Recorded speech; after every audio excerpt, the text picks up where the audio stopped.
নিষিদ্ধের দাবি তো আছে, প্রশ্ন হচ্ছে নিষিদ্ধের দাবির প্রসেস নিয়েও কিন্তু আমরা কথা বলেছি এবং বারবার বলেছি। সেই জায়গাতে আমরা যেটা দেখতে পাচ্ছি যে অন্তর্বর্তীকালীন সরকারের ফেলিওর আছে, যেই প্রসেসের মধ্য দিয়ে আওয়ামী লীগের প্রশ্নটাকে আমাদের ডিল করতে হবে, জাতীয় পার্টি 14 দলের ভবিষ্যৎ কি হবে সেই রকম কোনো উদ্যোগ আমরা দেখতে পাচ্ছি না।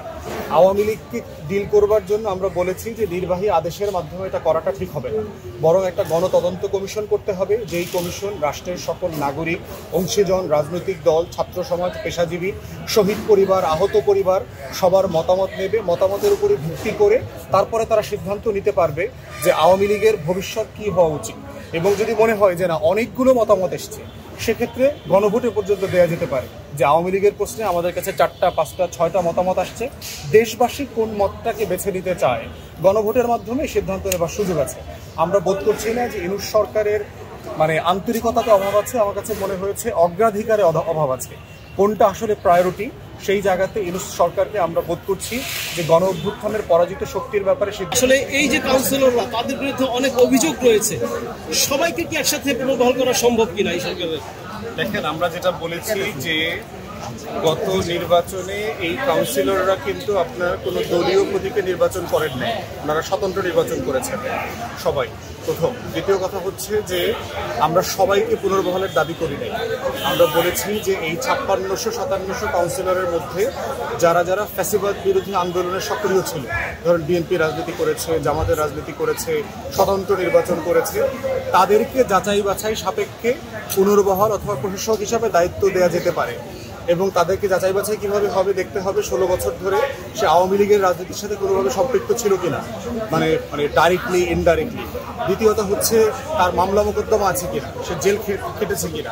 তো এইটার মাধ্যমে একটা যাচাই বাছাই প্রক্রিয়া করে নীতিমালা করে তারা এই কাউন্সিলর অ্যাসোসিয়েশনে আপনার 1700 কাউন্সিলরদের একটা তালিকা তারা নিজেরা করেছে, যারা বিএনপি রাজনীতি করতো, জামাতের রাজনীতি করতো, স্বতন্ত্র করতো, যারা আওয়ামী লীগের রাজনীতি করতেন না, এবং তারা মামলা খেয়েছেন, বিভিন্ন সময় নির্যাতিত হয়েছেন, ডিবি অফিসে ছিলেন। তাহলে আমরা যেহেতু স্থানীয় নির্বাচন ইমিডিয়েটলি দিতে পারছি না, এর বিকল্প সমাধানটা কি? ওই সমাধানের অংশ হিসাবে আমরা বলেছি যে আপাতত এই 1700-1800 ফ্যাসিবাদ বিরোধী আন্দোলনের সক্রিয় কাউন্সিলরদেরকে প্রশাসক হিসাবে দায়িত্ব দেওয়া হোক। বাকিদের ব্যাপারে যেটা হতে পারে, বিভিন্ন এলাকাতে আমরা প্রশাসনিক টিম করে দিতে পারি, এলাকার যারা গণ্যমান্য ব্যক্তি আছেন, সম্মানিত নাগরিক সমাজের সদস্য আছেন, তাদেরকে দিয়ে টিম করে দেওয়া যেতে পারে, অথবা নির্বাচনে চলে যাওয়া যেতে পারে, সেটা আলোচনা করা হবে।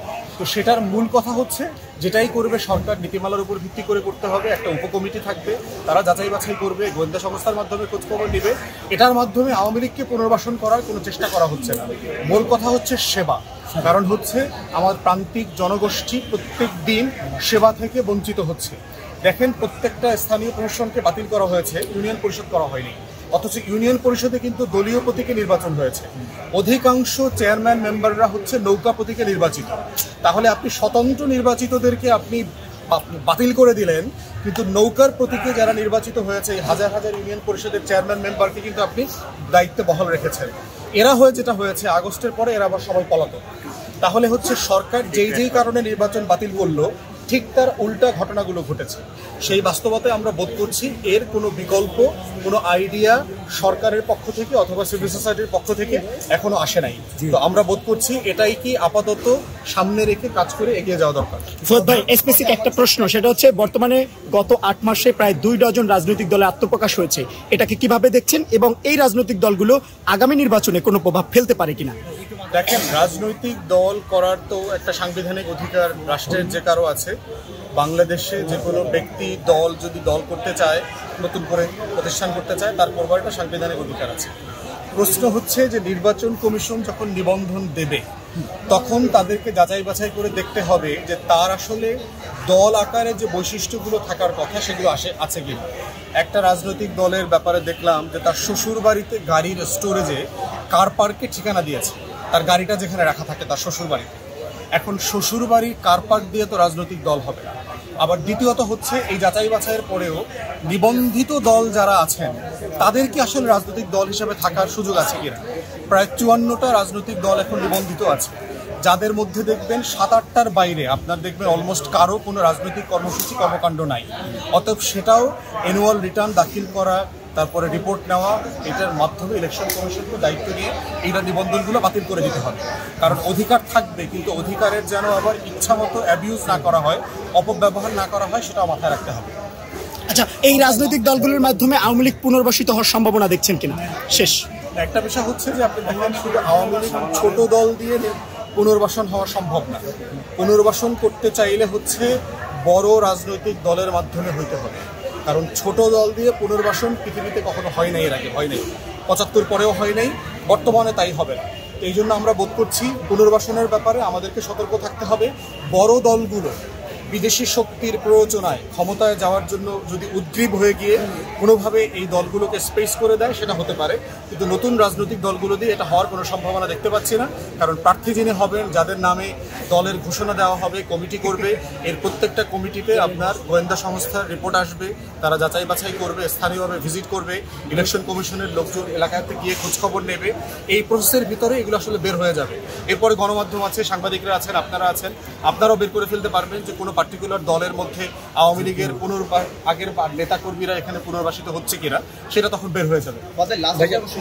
ভাই, আপনি একটু ডাউন করলে ভালো হয়, আমাদের পুরো ফ্রেমে চলে আসছে। নির্বাচনের বিষয়ে আলোচনা করছে, সেই সময় আমরা দেখছি এই সুযোগে কিন্তু মাইক্রোফোন একটু আওয়ামী লীগ যে মিছিল করছে রাস্তায়, সেটা ধীরে ধীরে এটা সারিটা বড় হচ্ছে। আপনি কি মনে করেন যে আপনি নির্বাচনের আগে আওয়ামী লীগকে নিষিদ্ধের দাবিতে রাজনৈতিক দলগুলো আরো জোরদার করা উচিত? দেখেন, নিষিদ্ধের দাবি তো আছে, প্রশ্ন হচ্ছে নিষিদ্ধের দাবির প্রসেস নিয়েও কিন্তু আমরা কথা বলেছি এবং বারবার বলেছি। সেই জায়গাতে আমরা যেটা দেখতে পাচ্ছি যে অন্তর্বর্তীকালীন সরকারের ফেলিওর আছে, যেই প্রসেসের মধ্য দিয়ে আওয়ামী লীগের প্রশ্নটাকে আমাদের ডিল করতে হবে, জাতীয় পার্টি 14 দলের ভবিষ্যৎ কি হবে, সেই রকম কোনো উদ্যোগ আমরা দেখতে পাচ্ছি না।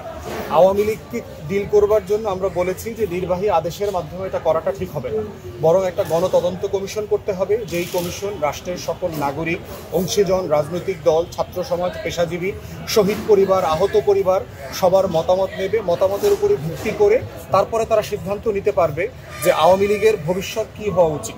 এবং যদি মনে হয় যে না, অনেকগুলো মতামত এসছে, সেক্ষেত্রে গণভোটে পর্যন্ত দেওয়া যেতে পারে যে আওয়ামী লীগের প্রশ্নে আমাদের কাছে 4টা, 5টা, 6টা মতামত আসছে, দেশবাসী কোন মতটাকে বেছে নিতে চায়, গণভোটের মাধ্যমে সিদ্ধান্ত নেবার সুযোগ আছে। আমরা বোধ করছি না যে ইউনূস সরকারের আন্তরিকতাতে অভাব আছে, আমার কাছে মনে হয়েছে অগ্রাধিকারে অভাব আছে। কোনটা আসলে প্রায়োরিটি, সেই জায়গাতে ইউনূস সরকারকে আমরা বোধ করছি যে গণ অভ্যুত্থানের পরাজিত শক্তির ব্যাপারে সিদ্ধান্ত নেওয়াটাকে দেশবাসী গুরুত্বপূর্ণ মনে করছে। এটা সময় ক্ষেপণ না করে অতি দ্রুত একটা প্রসেস ফলো করে এই আওয়ামী লীগ প্রশ্নটার সমাধান করতে হবে আমাদেরকে। ধন্যবাদ। পারবো না, অনেক ক্লান্ত।